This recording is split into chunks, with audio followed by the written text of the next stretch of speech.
Hello everyone, welcome to your weekly tech update, the show that explores the newest, coolest, and admittedly sometimes mind-boggling side of tech available on the interwebs.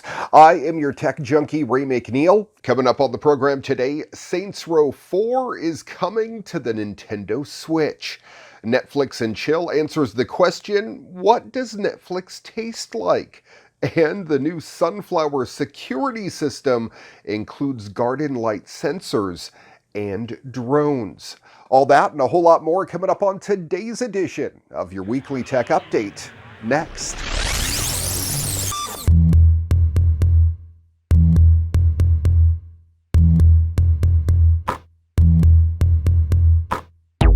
Happening in this week's gaming news, while we have yet to hear new details about Saints Row 5, you'll be able to play the franchise's best entry on the Nintendo Switch when a port of the classic 2013 called Saints Row 4 Reelected comes out on March 27th. Now, if you haven't had a chance to experience it, the story of Saints Row 4 is absolutely insane.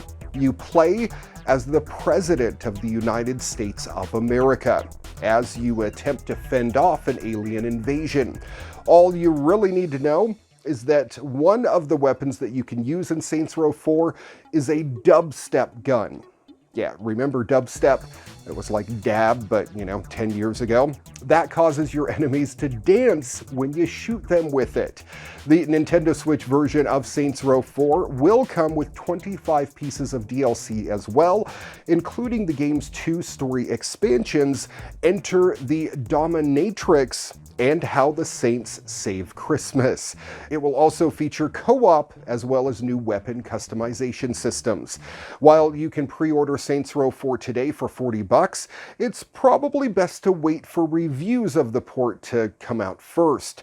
Last year's Switch release of Saints Row the Third was plagued with frame rate and input lag issues, so it's better to be safe than sorry. Here's hoping that Saints Row 4 does a much better job.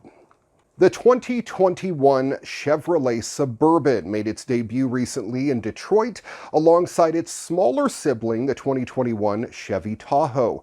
Per usual, the two are mighty similar to each other, but we're going to focus on the Suburban here. Of all the changes Chevy made to its next generation of full-size SUVs, the switch to an independent rear suspension is the most important of all. It's meant to provide superior ride comfort and body control while aiding hugely in interior space as well. In terms of the latter, the new Suburban is also 1.3 inches longer in overall length and has a 4.1-inch longer wheelbase. This, combined with a whopping 5.3-inch lower load floor, means huge gains in cargo space and third-row room. Now, the Suburban gains 3.7 inches of third-row legroom and gains 16.2 cubic feet of space behind that second row. That gain alone is basically the equivalent of a mid-size sedan's trunk. There are 3 suspension options as well. The standard setup has traditional coil springs and passive dampers. The mid-tier suspension uses coil springs and GM's 4th-gen magnetic dampers and is standard on Premier and High Country trims, optional on the Z71, by the way. Then the top-of-the-line suspension combines the magnetic dampers and a completely new air suspension system available on High Country and Z71 trims. The air suspension offers up to 4 inches of height adjustment depending on the situation. At highway speeds, it'll lower 0.75 inches and can go skyward in off-road situations. The powertrain story is almost identical to what it was before, with one big exception, the addition of the 3-liter Duramax turbo diesel, which makes the same 277 horsepower and 460 foot-pounds of torque as it does in the Silverado. The 5.3-liter V8 is still the standard engine, making 355 horsepower and 383 foot-pounds of torque, while the 6.2-liter V8 is the upgrade. This larger V8 continues to make 420 horsepower and 460 foot-pounds of torque. This thing's a beast. Both V8s feature GM's advanced dynamic fuel management system. Chevy integrated its next-gen electrical architecture into the new Suburban 2, which means it's about as technologically advanced as any other Chevy today.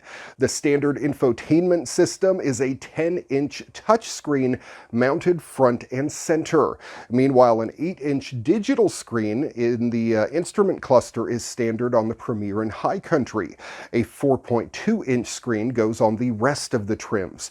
A giant 15-inch heads-up display is also optional, and a rear seat entertainment package that mounts a huge 12.6-inch touchscreen to the back of the front headrests. Similar to the Silverado strategy, the Suburban will have great variations in looks from trim to trim. The LS and LT are the two base trims. From there, Chevy is offering a RST, a Z71 Premier, and High Country. The High Country is new for Suburban, displacing the Premier as the top trim model of the 2020 truck. Pricing isn't available as of yet, but the 2021 Suburban will be going on sale sometime in mid-2020.